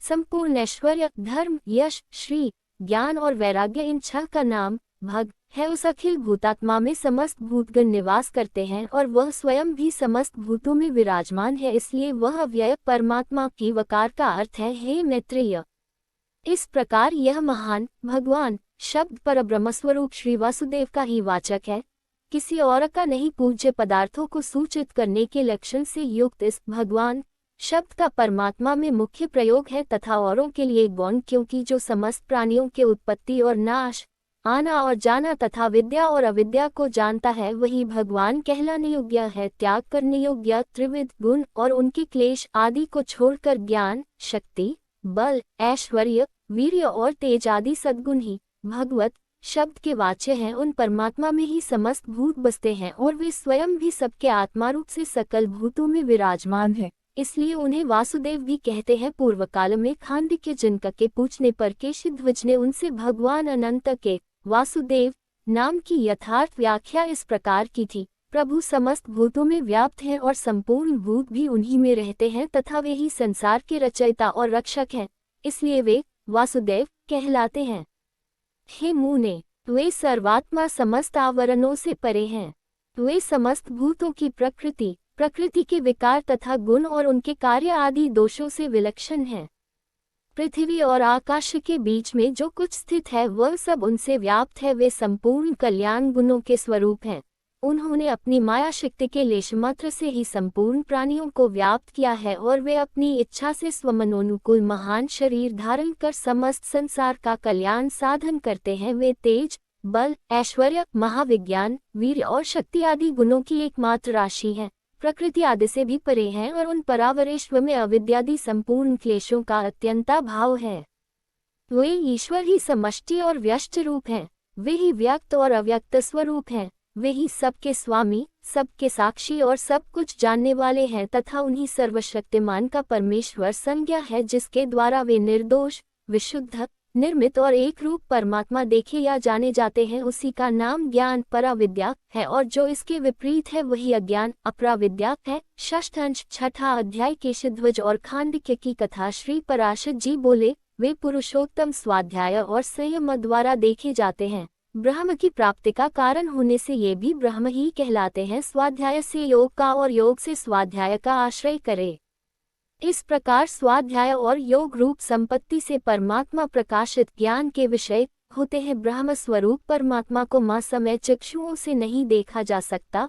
उन्हें देखने के लिए स्वाध्याय और योग ही दो नेत्र है। श्री मैत्रेय जी बोले, भगवान जिसे जान लेने पर मैं अखिलाधार परमेश्वर को देख सकूंगा, उस योग को मैं जानना चाहता हूँ, उसका वर्णन कीजिए। श्री पराशर जी बोले, पूर्व काल में जिस प्रकार इस योग का केशिध्वज ने महात्मा खांडिक्य जनक से वर्णन किया था, मैं तुम्हें वही बतलाता हूँ। श्री मैत्रेय जी बोले, ब्राह्मण, यह खांडिक्य और विद्वान केशिध्वज कौन थे और उनका योग संबंधी संवाद किस कारण से हुआ था? श्री पराशर जी बोले, पूर्व काल में धर्मध्वज जनक नामक एक राजा थे। उनके अमितध्वज और कृतध्वज नामक दो पुत्र हुए। इनमें कृतध्वज सर्वदा अध्यात्म शास्त्र में रत रहता था। कृतध्वज का पुत्र केशिध्वज नाम से विख्यात हुआ और अमितध्वज का पुत्र खांडिक्य जनक हुआ। पृथ्वी मंडल में खांडक्य कर्म मार्ग में अत्यंत निपुण था और केशिध्वज अध्यात्म विद्या का विशेषज्ञ था। वे दोनों परस्पर एक दूसरे को पराजित करने की चेष्टा में लगे रहते थे। अंत में कालक्रम से केशिध्वज ने खांडक्य को राज्यच्युत कर दिया। राज्य भ्रष्ट होने पर खांडक्य पुरोहित और मंत्रियों की सहित थोड़ी सी सामग्री लेकर दुर्गम वनों में चला गया। केशिध्वज ज्ञाननिष्ठ था, तो भी अविद्या कर्म द्वारा मृत्यु को पार करने के लिए ज्ञान दृष्टि रखते हुए उसने अनेकों यज्ञों का अनुष्ठान किया। हे योग्य श्रेष्ठ, एक दिन जब राजा केशिध्वज यज्ञानुष्ठान में स्थित थे, उनकी धर्माधीनु हवि के लिए दूध देने वाली गौ को निर्जन वन में एक भयंकर सिंह ने मार डाला। व्याघ्र द्वारा गौ को मारी गई सुन राजा ने ऋत्विजों से पूछा कि इसमें क्या प्रायश्चित करना चाहिए। ऋत्विजों ने कहा, हम इस विषय में नहीं जानते, आप कशेरु से पूछिए। जब राजा ने कशेरु से यह बात पूछी तो उन्होंने भी उसी प्रकार कहा कि हे राजेंद्र, मैं इस विषय में नहीं जानता, आप भृगुपुत्र शुनक से पूछिए, वे अवश्य जानते होंगे। हे मुने, जब राजा ने शुनक से जाकर पूछा तो उन्होंने भी जो कुछ कहा वह सुनिए। इस समय भूमंडल में इस बात को न कशेरु जानता है, न मैं जानता हूँ और न कोई और ही जानता है। केवल जिसे तुमने परास्त किया है वह तुम्हारा शत्रु खांडक्य ही इस बात को जानता है। यह सुनकर केशिध्वज ने कहा, है मुनिश्रेष्ठ, मैं अपने शत्रु खांडक्य से ही यह बात पूछने जाता हूँ। यदि उसने मुझे मार दिया तो भी मुझे महायज्ञ का फल तो मिल ही जाएगा, और यदि मेरे पूछने पर उसने मुझे सारा प्रायश्चित यथावत बतला दिया तो मेरा यज्ञ निर्विघ्न पूर्ण हो जाएगा। श्री पराशर जी बोले, ऐसा कह राजा केशिध्वज कृष्ण मृगचर्म धारण कर रथ पर आरूढ़ हो वन में, जहाँ महामती खांडक्य रहते थे, आए। खांडक्य ने अपने शत्रु को आते देखकर धनुष चढ़ा लिया और क्रोध से नेत्र लाल करके कहा। खांडक्य बोले, अरे क्या तू कृष्णाजिन रूप कवच बांधकर हम लोगों को मारेगा? क्या तू यह समझता है कि कृष्ण मृगचर्म धारण किए हुए मुझ पर यह प्रहार नहीं करेगा? हे मूर्ख, मृगों की पीठ पर क्या कृष्ण मृगचर्म नहीं होता, जिन पर कि मैंने और तूने दोनों ही ने तीक्ष्ण बाणों की वर्षा की है? अतः अब मैं तुझे अवश्य मारूंगा, तू मेरे हाथ से जीवित बचकर नहीं जा सकता। हे दुर्बुद्धे, तू मेरा राज्य छीनने वाला शत्रु है, इसलिए आता है। केशिध्वज बोले, हे खांडक्य, मैं आपसे एक संदेह पूछने के लिए आया हूँ, आपको मारने के लिए नहीं आया। इस बात को सोचकर आप मुझ पर क्रोध अथवा बाण छोड़ दीजिए। श्री पराशर जी बोले, यह सुनकर महामती खांडक्य ने अपने संपूर्ण पुरोहित और मंत्रियों से एकांत में सलाह की। मंत्रियों ने कहा कि इस समय शत्रु आपके वश में है, इसे मार डालना चाहिए। इसको मार देने पर यह संपूर्ण पृथ्वी आपके अधीन हो जाएगी। खांडक्य ने कहा, यह निसंदेह ठीक है, इसके मारे जाने पर अवश्य संपूर्ण पृथ्वी मेरे अधीन हो जाएगी, किंतु इसे पारलौकिक जय प्राप्त होगी और मुझे संपूर्ण पृथ्वी। परंतु यदि इसे नहीं मारूंगा तो मुझे पारलौकिक जय प्राप्त होगी और इसे सारी पृथ्वी। मैं पारलौकिक जय से पृथ्वी को अधिक नहीं मानता, क्योंकि परलोक जय अनंत काल के लिए होती है और पृथ्वी तो थोड़े ही दिन रहती है, इसलिए मैं इसे मारूंगा नहीं। यह जो कुछ पूछेगा बतला दूंगा। श्री पराशर जी बोले, तब खांडक्य जनक ने अपने शत्रु केशिध्वज के पास आकर कहा, तुम्हें जो कुछ पूछना हो पूछ लो, मैं उसका उत्तर दूंगा। हे द्विज, तब केशिध्वज ने जिस प्रकार धर्मधेनु मारी गई थी वह सब वृतांत खांडक्य से कहा और उसके लिए प्रायश्चित पूछा। खांडक्य ने भी वह संपूर्ण प्रायश्चित जिसका कि उसके लिए विधान था केशिध्वज को विधिपूर्वक बतला दिया। तदनंतर पूछे हुए अर्थ को जान लेने पर महात्मा खांडक्य की आज्ञा लेकर वे यज्ञ भूमि में आए और क्रमशः संपूर्ण कर्म समाप्त किया। फिर कालक्रम से यज्ञ समाप्त होने पर अभृत यज्ञांत स्नान के अनंतर कृतकृत्य होकर राजा केशिध्वज ने सोचा, मैंने संपूर्ण ऋत्विज ब्राह्मणों का पूजन किया, समस्त सदस्यों का मान किया, याचकों को उनकी इच्छित वस्तुएं दी, लोकाचार के अनुसार जो कुछ कर्तव्य था वह सभी मैंने किया, तथापि न जाने क्यों मेरे चित्त में किसी क्रिया का अभाव खटक रहा है। इस प्रकार सोचते सोचते राजा को स्मरण हुआ कि मैंने अभी तक खांडक्य को गुरु दक्षिणा नहीं दी है मैत्रेय। तब वे रथ पर चढ़कर फिर उसी दुर्गम वन में गए जहाँ खांडक्य रहते थे। खांडक्य भी उन्हें फिर शस्त्र धारण किए आते देख मारने के लिए उद्यत हुए। तब राजा केशिध्वज ने कहा, खांडक्य, तुम क्रोध न करो, मैं तुम्हारा कोई अनिष्ट करने के लिए नहीं आया, बल्कि तुम्हें गुरु दक्षिणा देने के लिए आया हूँ। ऐसा समझो, मैंने तुम्हारे उपदेशानुसार अपना यज्ञ भली प्रकार समाप्त कर दिया है।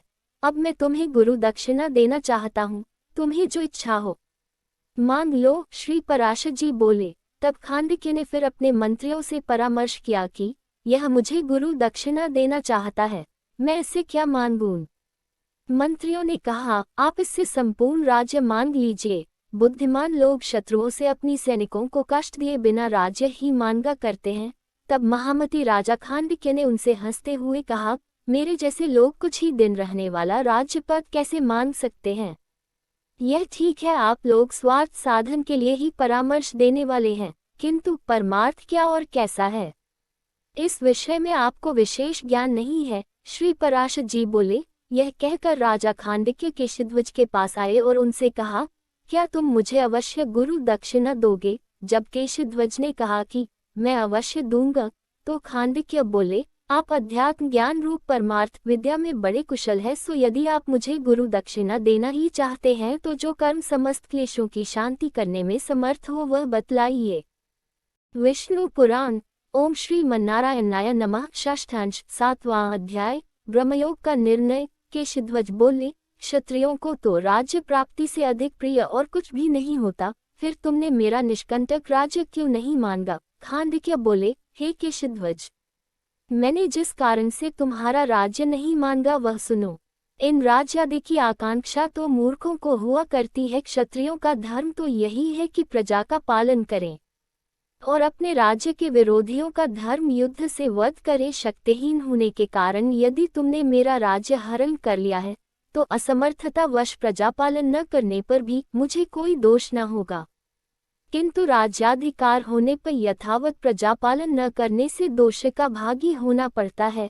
क्योंकि यद्यपि यह स्वकर्म अविद्या ही है, तथापि नियम विरुद्ध त्याग करने पर यह बंधन का कारण होती है। यह राज्य की चाह मुझे तो जन्मांतर के कर्मों द्वारा प्राप्त सुख भोग के लिए होती है, और वही मंत्री आदि अन्य जनों को राग एवं लोभ आदि दोषों से उत्पन्न होती है, केवल धर्मानुरोध से नहीं। 5 उत्तम क्षत्रियों का राज्यादि की याचना करना धर्म नहीं है, यह महात्माओं का मत है। इसलिए मैंने अविद्या पालनादि कर्म के अंतर्गत तुम्हारा राज्य नहीं मांगा। जो लोग अहंकार रूपी मदिरा का पान करके उन्मत्त हो रहे हैं तथा जिनका चित्त ममताग्रस्त हो रहा है, वे मूर्जन ही राज्य की अभिलाषा करते हैं, मेरे जैसे लोग राज्य की इच्छा नहीं करते। श्री पराशर जी बोले।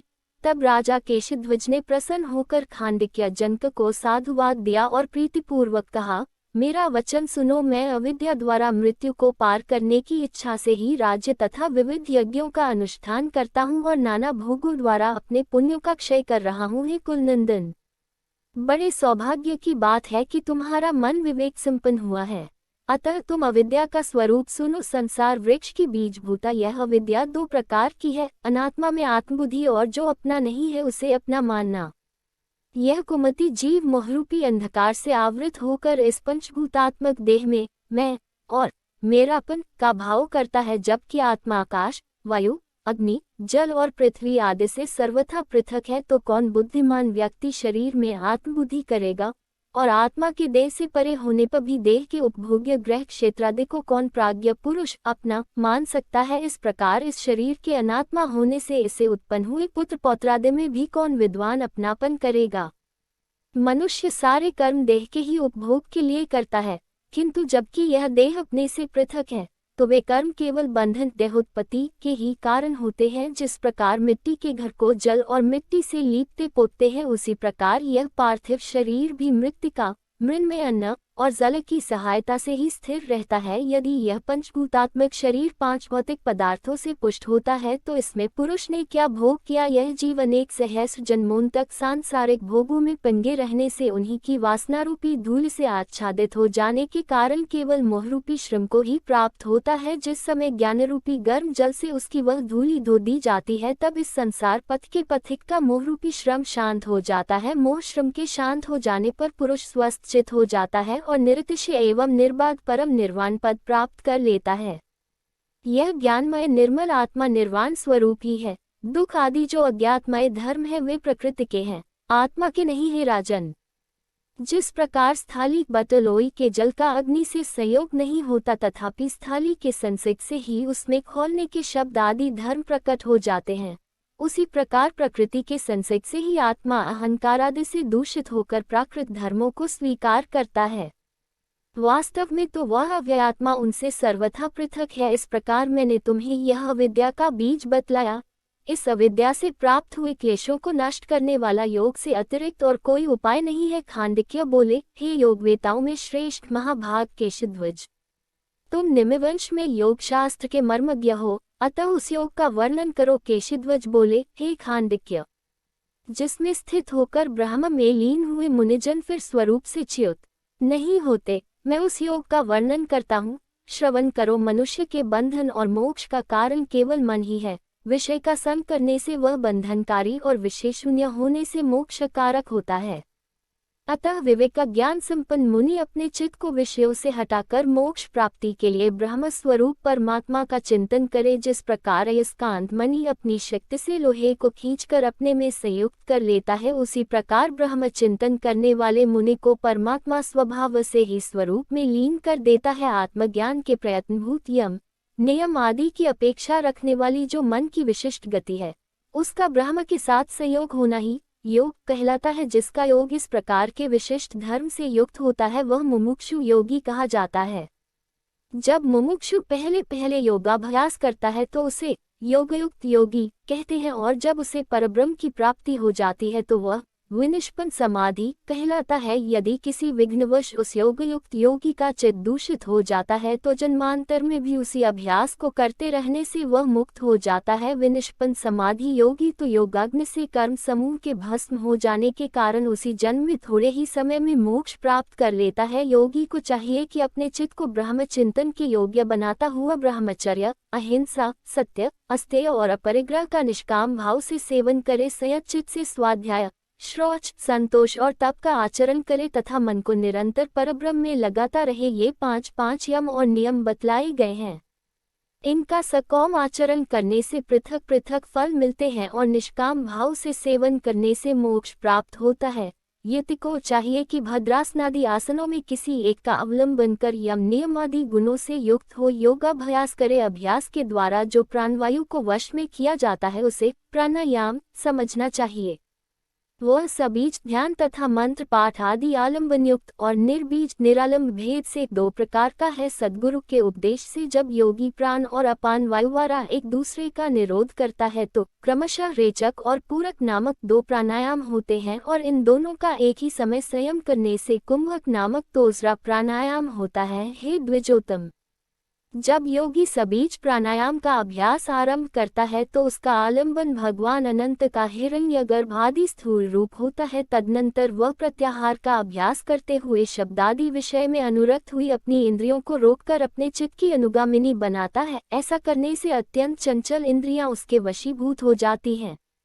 इंद्रियों को वश में किए बिना कोई योगी योग साधन नहीं कर सकता। इस प्रकार प्राणायाम से वायु और प्रत्याहार से इंद्रियों को वशीभूत करके चित्त को उसके शुभ आश्रय में स्थित करे। खांडक्य बोले, हे महाभाग, यह बतलाइए कि जिसका आश्रय करने से चित्त के संपूर्ण दोष नष्ट हो जाते हैं वह चित्त का शुभाश्रय क्या है। केशध्वज बोले, हे राजन, चित्त का आश्रय ब्रह्म है, जो कि मूर्त और अमूर्त अथवा अपर और पर रूप से स्वभाव से ही 2 प्रकार का है। हे भूप, इस जगत में ब्रह्म, कर्म और उभयात्मक नाम से 3 प्रकार की भावनाएं हैं। इनमें पहली कर्म भावना, दूसरी ब्रह्म भावना और तीसरी उभयात्मिका भावना कहलाती है।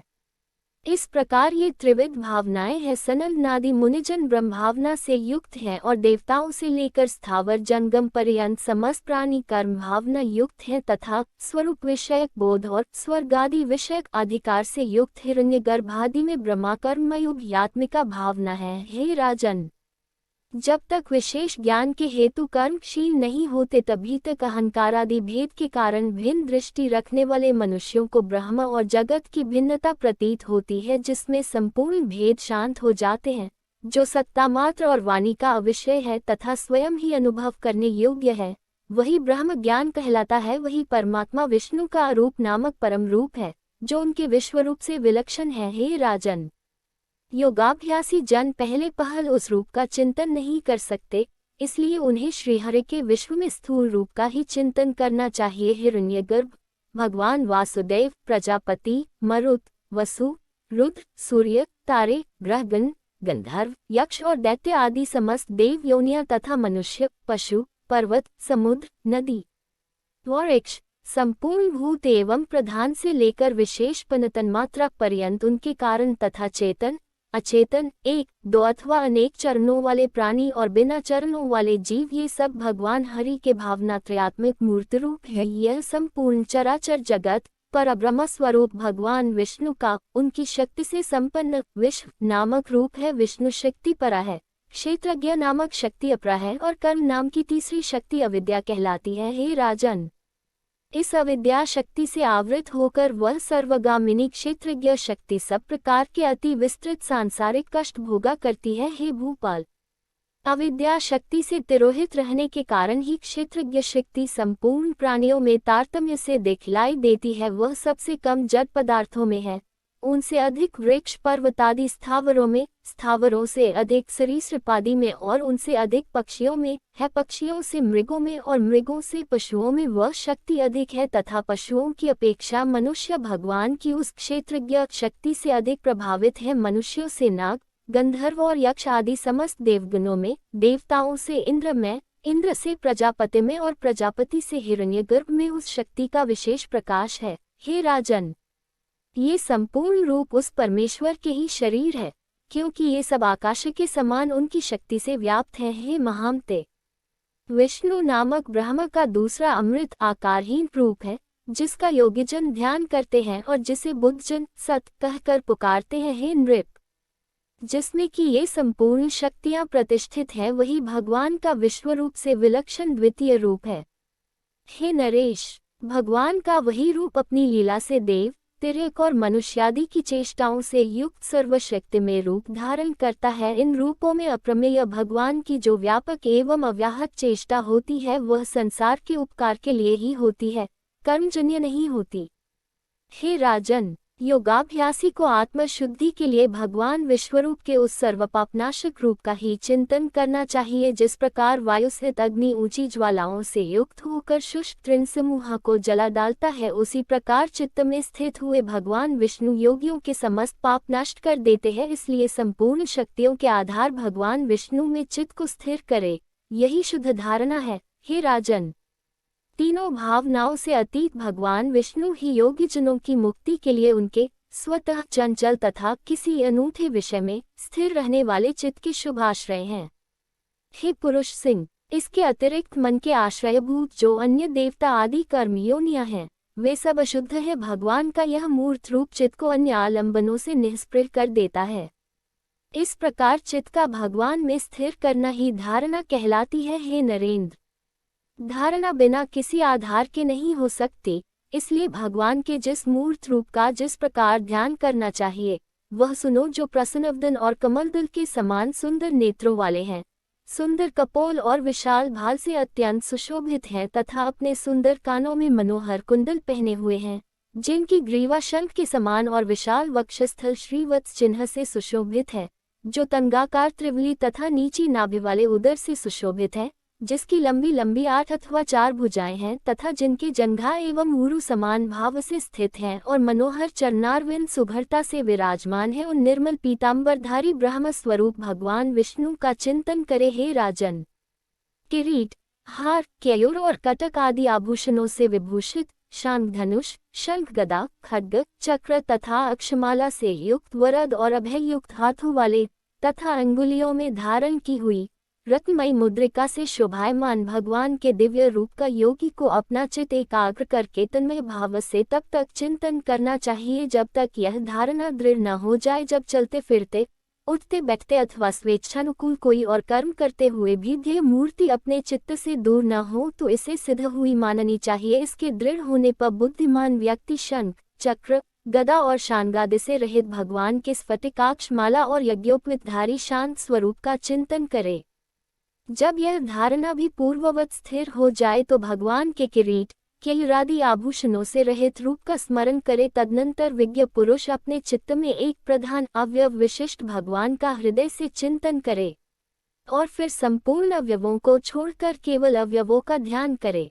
हे राजन, जिसमें परमेश्वर के रूप की ही प्रतीति होती है, ऐसी जो विषयांतर की स्पृहा से रहित एक अनवरत धारा है, उसे ही ध्यान कहते हैं। यह अपने से पूर्व यम नियमादि 6 अंगों से निष्पन्न होता है, उस ध्येय पदार्थ का ही जो मन के द्वारा ध्यान से सिद्ध होने योग्य कल्पनाहीन ध्याता, ध्येय और ध्यान के भेद से रहित स्वरूप ग्रहण किया जाता है, उसे ही समाधि कहते हैं। हे राजन, समाधि से होने वाला भगवत साक्षात्कार रूप विज्ञान ही प्राप्तव्य परब्रह्म तक पहुँचाने वाला है तथा संपूर्ण भावनाओं से रहित एकमात्र आत्मा ही प्रापणीय वहां तक पहुँच सकने वाला है। मुक्ति लाभ में क्षेत्रज्ञ करता है और ज्ञान करण है। ज्ञान रूपी करण के द्वारा क्षेत्रज्ञ के मुक्ति रूपी कार्य को सिद्ध करके वह विज्ञान कृतकृत्य होकर निवृत्त हो जाता है। उस समय वह भगवत भाव से भरकर परमात्मा से भिन्न हो जाता है। इसका भेद ज्ञान तो अज्ञान जनित ही है। भेद उत्पन्न करने वाले अज्ञान के सर्वथा नष्ट हो जाने पर ब्रह्म और आत्मा में असत अविद्यमान भेद कौन कर सकता है। हे खांडिक्य, इस प्रकार तुम्हारे पूछने के अनुसार मैंने संक्षेप और विस्तार से योग का वर्णन किया। अब मैं तुम्हारा और क्या कार्य करूं? खांडिक्य बोले, आपने इस महायोग का वर्णन करके मेरा सभी कार्य कर दिया, क्योंकि आपके उपदेश से मेरे चित्त का संपूर्ण मल नष्ट हो गया है। हे राजन, मैंने जो मेरा कहा यह भी असत्य ही है, अन्यथा ज्ञेय वस्तु को जानने वाले तो यह भी नहीं कह सकते मैं और मेरा। ऐसी बुद्धि और इनका व्यवहार भी अविद्या ही है।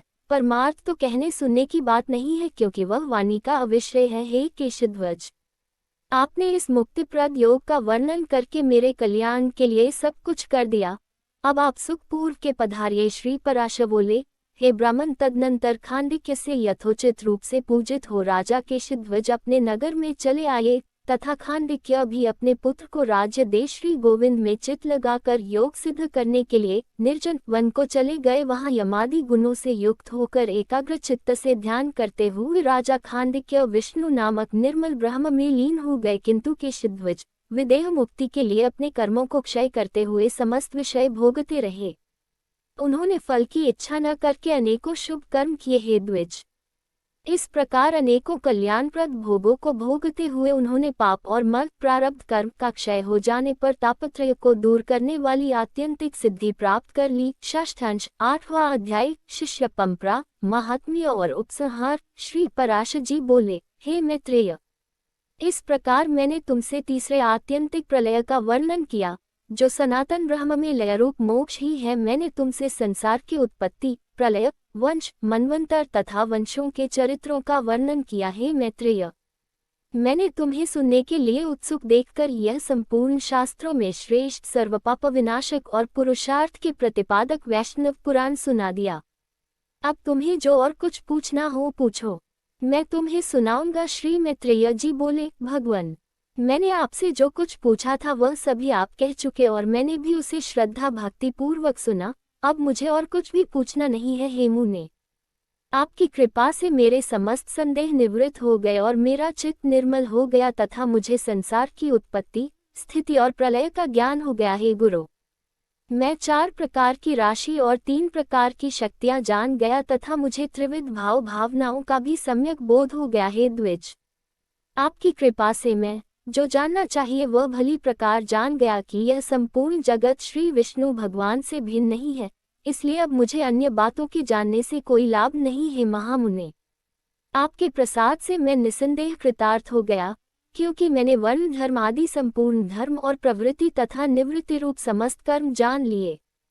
हे विप्रवर, आप प्रसन्न रहें, अब मुझे और कुछ भी पूछना नहीं है। हे गुरु, मैंने आपको जो इस संपूर्ण पुराण के कथन करने का कष्ट दिया है, उसके लिए आप मुझे क्षमा करें। साधु जनों की दृष्टि में पुत्र और शिष्य में कोई भेद नहीं होता। श्री पराशर जी बोले, हे मुने, मैंने तुमको जो यह वेद सम्मत पुराण सुनाया है, इसके श्रवण मात्र से संपूर्ण दोषों से उत्पन्न हुआ पापपुंज नष्ट हो जाता है। इसमें मैंने तुमसे सृष्टि की उत्पत्ति, प्रलय, वंश, मनवंतर और वंश के चरित्र इन सभी का वर्णन किया है। इस ग्रंथ में देवता, दैत्य, गंधर्व, नाग, राक्षस, यक्ष, विद्याधर, सिद्ध और अप्सरागण का भी वर्णन किया गया है। आत्माराम और तपोनिष्ठ मुनिजन, चातुर्वर्णीय विभाग, महापुरुषों के विशिष्ट चरित्र, पृथ्वी के पवित्र क्षेत्र, पवित्र नदी और समुद्र, अत्यंत पावन पर्वत, बुद्धिमान पुरुषों के चरित्र, वर्ण धर्म आदि धर्म तथा वेद और शास्त्रों का भी इसमें सम्यक रूप से निरूपण हुआ है,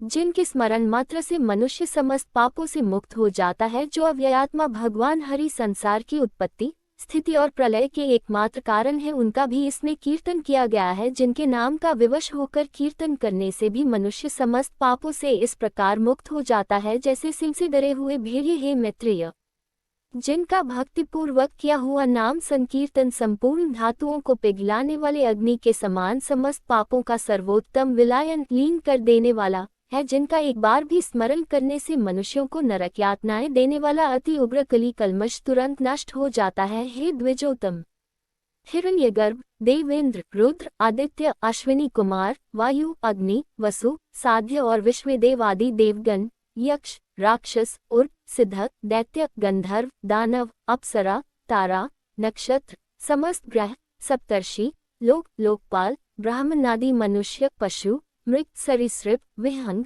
पलाश आदि वृक्ष, वन, अग्नि, समुद्र, नदी, पाताल तथा पृथ्वी आदि और शब्दादि विषयों के सहित यह संपूर्ण ब्रह्मांड, जिनके आगे सुमेरु के सामने एक रेणु के समान है तथा जो इसके उपादान कारण है, उन सर्वज्ञ सर्वस्वरूप रूपहित और पापनाशक भगवान विष्णु का इसमें कीर्तन किया गया है। हे मुनिसत्तम, अश्वमेध यज्ञ में अवभृत यज्ञांत स्नान करने से जो फल मिलता है, वही फल मनुष्य इसको सुनकर प्राप्त कर लेता है। प्रयाग, पुष्कर, कुरुक्षेत्र तथा समुद्र तट पर रहकर उपवास करने से जो फल मिलता है, वही इस पुराण को सुनने से प्राप्त हो जाता है। 1 वर्ष तक नियमानुसार अग्निहोत्र करने से मनुष्य को जो महान पुण्य फल मिलता है, वही इसे एक बार सुनने से हो जाता है। ज्येष्ठ शुक्ल द्वादशी के दिन मथुरापुरी में यमुना स्नान करके कृष्णचंद्र का दर्शन करने से जो फल मिलता है, हे विप्रर्षे, वही भगवान कृष्ण में चित्त लगाकर इस पुराण के एक अध्याय को सावधानता पूर्वक सुनने से मिल जाता है। हे मुनिश्रेष्ठ,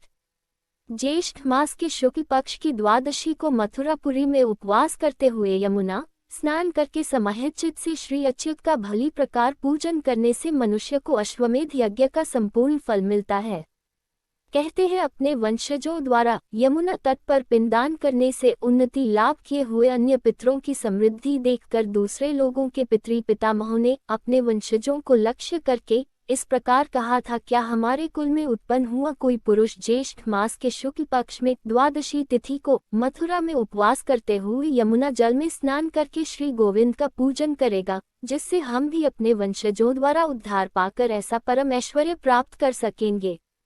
जो बड़े भाग्यवान होते हैं, उन्हीं के वंशधर ज्येष्ठ मासीय शुक्ल पक्ष में भगवान का अर्चन करके यमुना में पितृगण को पिंडदान करते हैं। उस समय यमुना जल में स्नान करके सावधानता पूर्वक भली प्रकार भगवान का पूजन करने से और पितृगण को पिंड देने से अपने पितामहों को तारता हुआ पुरुष जिस पुण्य का भागी होता है, वही पुण्य भक्ति पूर्वक इस पुराण का एक अध्याय सुनने से प्राप्त हो जाता है। यह पुराण संसार से भयभीत हुए पुरुषों का अति उत्तम रक्षक, अत्यंत श्रवणयोग्य तथा पवित्रों में परम उत्तम है। यह मनुष्यों के दुस्वप्नों को नष्ट करने वाला, संपूर्ण दोषों को दूर करने वाला, मांगलिक वस्तुओं में परम मांगलिक और संतान तथा संपत्ति का देने वाला है। इस आर्ष पुराण को सबसे पहले भगवान ब्रह्मा जी ने ऋभु को सुनाया था।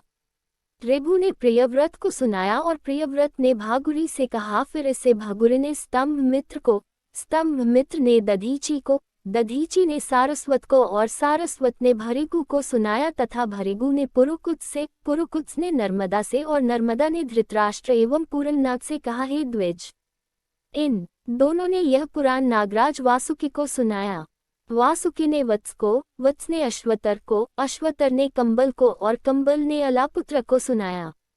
इसी समय मुनिवर वेदशिरा पाताललोक में पहुँचे। उन्होंने यह समस्त पुराण प्राप्त किया और फिर प्रमति को सुनाया और प्रमति ने उसे परम बुद्धिमान जातुकर्णी को दिया तथा जातुकर्ण ने अन्यान्य पुण्यशील महात्मा उनको सुनाया।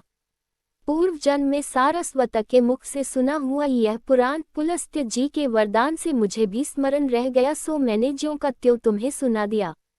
अब तुम भी कलयुग के अंत में उसे शनिक को सुनाओगे जो पुरुष इस अति गुह्य और कलिकल्मष नाशक पुराण को भक्तिपूर्वक सुनता है वह सब पापों से मुक्त हो जाता है। जो मनुष्य इसका प्रतिदिन श्रवण करता है उसने तो मानो सभी तीर्थों में स्नान कर लिया और सभी देवताओं की स्तुति कर ली। इसके 10 अध्यायों का श्रवण करने से निस्संदेह कपिला गौ के दान का अति दुर्लभ पुण्य फल प्राप्त होता है। जो पुरुष संपूर्ण जगत के आधार, आत्मा के अवलंब, सर्वस्वरूप, सर्व में ज्ञान और ज्ञेय रूप आदि अंतरहित तथा समस्त देवताओं के हितकारक श्री विष्णु भगवान का चित्त में ध्यान कर इस संपूर्ण पुराण को सुनता है उसे निस्संदेह अश्वमेध यज्ञ का समग्र फल प्राप्त होता है, जिसके आदि, मध्य और अंत में अखिल जगत की सृष्टि, स्थिति तथा संहार में समर्थ ब्रह्म ज्ञानमय चराचर गुरु भगवान अच्युत का ही कीर्तन हुआ है। उस परम श्रेष्ठ और अमल पुराण को सुनने, पढ़ने और धारण करने से जो फल प्राप्त होता है वह संपूर्ण त्रिलोकी में और कहीं प्राप्त नहीं हो सकता, क्योंकि एकांत मुक्ति रूप सिद्धि को देने वाले भगवान विष्णु ही इसके प्राप्तव्य फल हैं, जिनमें चित्त लगाने वाला कभी नरक में नहीं जा सकता, जिनके स्मरण में स्वर्ग भी विघ्न रूप है, जिनमें चित्त लग जाने पर ब्रह्मलोक भी अति तुच्छ प्रतीत होता है, तथा जो अव्यय प्रभु निर्मल चित्त पुरुषों के हृदय में स्थित होकर उन्हें मोक्ष देते हैं, उन्हीं अच्युत का कीर्तन करने से यदि पाप विलीन हो जाते हैं तो इसमें आश्चर्य ही क्या है। यज्ञवेता कर्मनिष्ठ लोग यज्ञों द्वारा जिनका यज्ञेश्वर रूप से यजन करते हैं, ज्ञानी जन जिनका परावरमय ब्रह्मस्वरूप से ध्यान करते हैं, जिनका स्मरण करने से पुरुष न जन्मता है, न मरता है, न बढ़ता है और न क्षीण ही होता है, तथा जो न सत् कारण है और न सत् कार्य की है, उन श्रीहरि के अतिरिक्त और क्या सुना जाए। जो अनादि निधन भगवान विभु पितृरूप धारण कर स्वधा सम्यक कव्य को और देवता होकर अग्नि में विधिपूर्वक हवन किए हुए स्वाहा नामक हव्य को ग्रहण करते हैं, तथा जिन समस्त शक्तियों के आश्रय भूत भगवान के विषय में बड़े बड़े प्रमाण कुशल पुरुषों के प्रमाण भी यथा करने में समर्थ नहीं होते, वे श्रीहरि श्रवण पथ में जाते ही समस्त पापों को नष्ट कर देते हैं। जिन परिणामहीन प्रभु का न आदि है, न अंत है, न वृद्धि है और न क्षय ही होता है, जो नित्य निर्विकार पदार्थ है, उन स्तवनीय प्रभु पुरुषोत्तम को मैं नमस्कार करता हूँ, जो उन्हीं के समान गुणों को भोगने वाला है, एक होकर भी अनेक रूप है तथा शुद्ध होकर भी विभिन्न रूपों के कारण अशुद्ध विकारवान सा प्रतीत होता है, और जो ज्ञान स्वरूप एवं समस्त भूत तथा विभूतियों का करता है, उस नित्य अव्यय पुरुष को नमस्कार है, जो ज्ञान, सत्व, प्रवृत्ति, रज और नियमन तम की एकता रूप है, पुरुष को भोग प्रदान करने में कुशल है, त्रिगुणात्मक तथा अव्याकृत है, संसार की उत्पत्ति का कारण है, उस स्वतः सिद्ध तथा जराशून्य प्रभु को सर्वदा नमस्कार करता हूँ, जो आकाश, वायु, अग्नि, जल और पृथ्वी रूप है, शब्दादि भोग्य विषयों की प्राप्ति कराने में समर्थ है और पुरुष का उसकी समस्त इंद्रियों द्वारा उपकार करता है, उस सूक्ष्म और विराट रूप व्यक्त परमात्मा को नमस्कार करता हूँ। इस प्रकार जिन नित्य सनातन परमात्मा की प्रकृति पुरुषमय में ऐसे अनेक रूप हैं, वे भगवान हरि समस्त पुरुषों को जन्म और जरा आदि से रहित मुक्ति रूप सिद्धि प्रदान करें। श्री विष्णु पुराण संपूर्ण हुआ। ओम नमो भगवते वासुदेवाय नमः।